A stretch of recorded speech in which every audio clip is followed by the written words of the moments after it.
नमस्कार दोस्तों, स्वागत है आपका हमारे चैनल स्टोरी नाइट पर, जहां हम आपके लिए लाते हैं सबसे डरावनी और रहस्यमयी कहानियां। आज की कहानी आपके रोंगटे खड़े कर देगी और आपके दिल की धड़कनें तेज कर देगी। तो अपनी हिम्मत को जुटा लीजिए और तैयार हो जाइए एक ऐसे सफर के लिए जहां हर कदम पर छुपा है एक नया भय। ये कहानी है एक ऐसी आत्मा की जिसकी पीड़ा आपको अंदर तक हिला देगी। अगर आप सच्चे डर का सामना करने के लिए तैयार हैं तो चैनल को सब्सक्राइब करें और हमारे साथ बने रहें।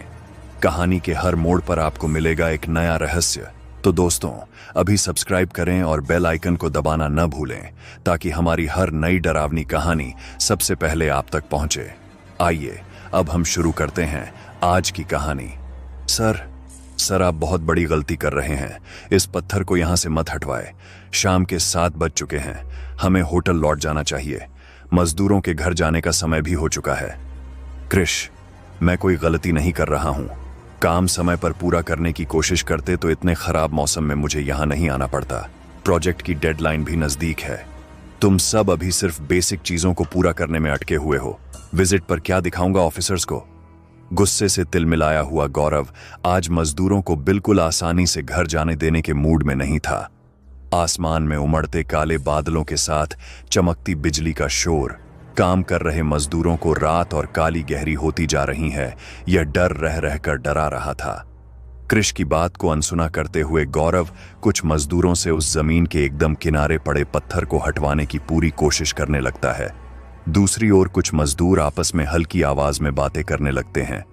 आसपास शोर और काम को लेकर होती परेशानी के बावजूद भी उन मजदूरों की बातों से चेहरे पर उभरते डर से अंदाजा लगाया जा सकता था कि ये बातें उस पत्थर के बारे में है। आज तो चंद्र ग्रहण है ना, आज ही के दिन इस सुपरवाइजर को यह पत्थर यहां से हटवाना था। बमुला नहीं, ये अपनी मौत को बुलावा दे रहा है। बमुला आएगा आज रात। उसे नींद से जगाकर बहुत बड़ी आफत को बुलावा दे रहा है। चांद पर ग्रहण लगते ही काली शक्तियां और भी ताकतवर हो जाती हैं। आज की पूरी रात इसके लिए काल की रात है। वो आज जरूर लौट कर आएगा। इस जगह का मालिक था वो, और उसे इस जगह से हटाना। बात पूरी ना करते हुए सारे मजदूर पेड़ की तरफ भागने लगते हैं। बस ये पत्थर इस कोने में फेंक दो। सर, पत्थर तो इस जगह से हटवा दिया आपने, क्या अब होटल चले? रात का अंधेरा। आसमान की तरफ देखते हुए गौरव हाँ में सर हिलाता है। क्रिश के इशारा करते ही सारे मजदूर गांव की तरफ निकल पड़ते हैं। क्रिश भी गौरव के साथ होटल पहुंचकर जल्दी सो जाता है। वर्क दी गई टाइमलाइन पर अब पूरा नहीं होगा, यही सोचते हुए गौरव खिड़की से बाहर देखने लगता है। काले घने बादलों से रात और काली गहरी लग रही है। बढ़ती हुई बारिश की बूंदें जो और भी तेज होने लगी थीं। गौरव के कदम बेड की तरफ बढ़े ही थे कि अचानक रुक जाते हैं। काली अंधेरी रात में बिजली की चमक में बाहर कोई खड़ा होकर उसे देख रहा हो, लेकिन कौन? शायद वहां कोई है। यह एहसास सही साबित होने में ज्यादा समय नहीं लगता। बार बार गिरती बिजलियों की चमक में होटल के बाहर कंबल से खुद को पूरी तरह ढके हुए कोई खड़ा था। गौरव समझने की कोशिश कर ही रहा था कि उसकी नजर कंबल ओढ़े उस आदमी पर पड़ती है। इसके हाथ में बिल्डिंग का मैप और बैग। बिना देर किए गौरव टेबल की तरफ भागता है। टेबल पर बैग ना मिलने पर बैग चोरी हो गया समझने में गौरव को देर नहीं लगती। बैग में रखे हुए डॉक्यूमेंट्स, बिल्डिंग का मैप, सब गायब है। मेरा करियर इस बिल्डिंग प्रोजेक्ट पर टिका हुआ है। इतनी आसानी से अपना करियर किसी को खराब नहीं करने दे सकता। मुझे उस आदमी को पकड़ना ही होगा। क्रिश को बिना जगाए अपनी जान की परवाह ना करते हुए गौरव होटल के बाहर पहुंच जाता है।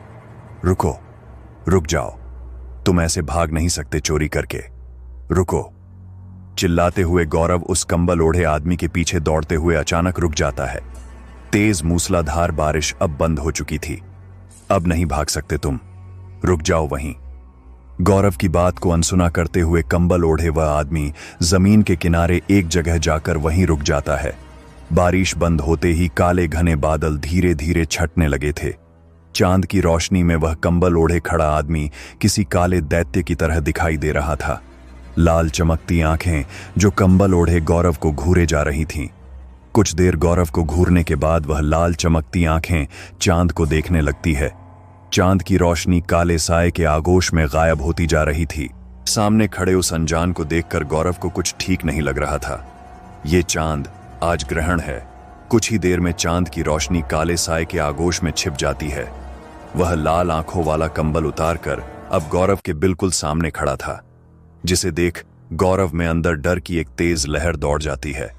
ये इंसान है या काली परछाई, इसकी लाल आंखें किसी दैत्य की तरह दिखाई दे रही हैं। पलक झपकते ही वह दैत्य गौरव के बिल्कुल सामने खड़ा था।